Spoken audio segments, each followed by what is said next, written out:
फांसी दो, हत्यारे को फांसी दो,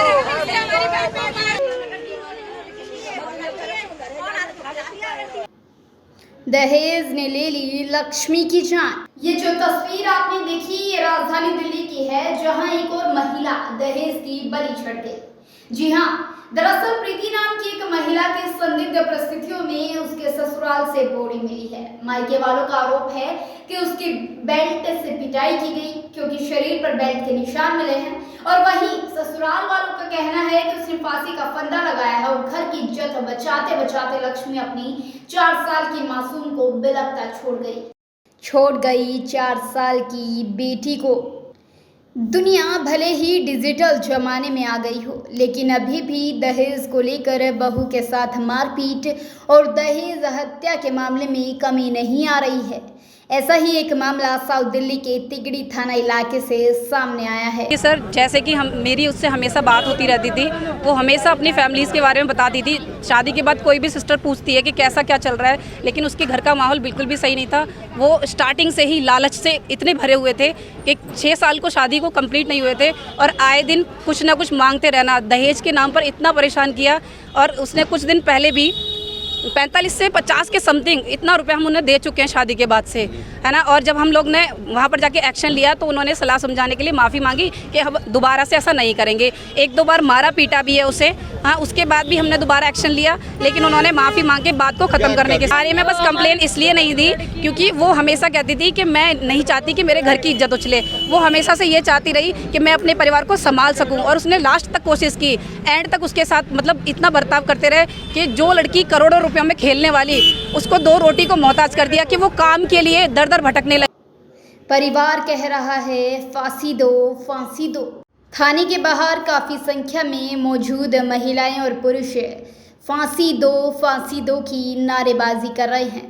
ये सभी प्रीति के परिवार वाले और रिश्तेदार हैं जो थाने पर पहुंचकर आरोपी के खिलाफ कड़ी कार्रवाई की मांग कर रहे हैं, क्योंकि इनका सीधा साधा आरोप प्रीति के ससुराल वालों पर है।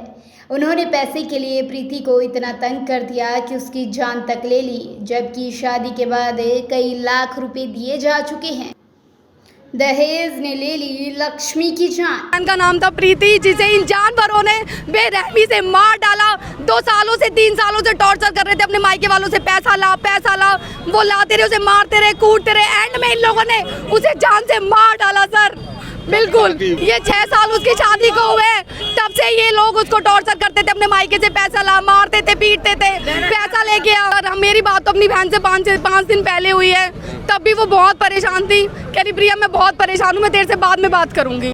छोड़ गई 4 साल की बेटी को। इस मामले में डीसीपी साउथ चंदन चौधरी ने कहा कि सुबह पीसीआर कॉल मिली थी कि उसके भाई की पत्नी ने फांसी लगा ली है। पुलिस मौके पर पहुंची। मृतका की पहचान लक्ष्मी उर्फ प्रीति के रूप में हुई, जो बेड पर पड़ी हुई थी।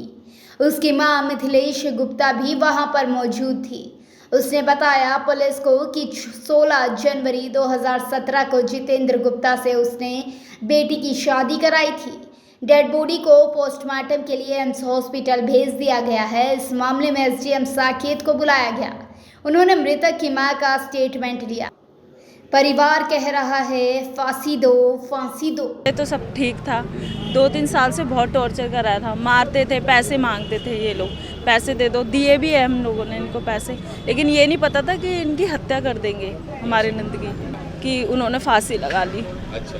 जब हम गए तो कोई लटकी हुई नहीं थी, वो लेटी हुई थी ऐसे करके, और बेल्ट के निशान थे गले में। बड़ी बेड पे थी, वो ऐसे लेटी हुई थी, हाथ फैले हुए थे, गले में पट्टा था वो उसका, हाँ निशान था गले में। बेटी है 4 साल की। मम्मी को बताती थी, वो हमें बताती नहीं थी सर। मम्मी को बताती थी सब कुछ, धमकी देते थे मारने की कि मैं मर जाऊंगा, मैं फांसी लगा लूंगा, पैसे दे दो नहीं मैं फांसी लगा लूंगा, यहाँ मर जाऊंगा।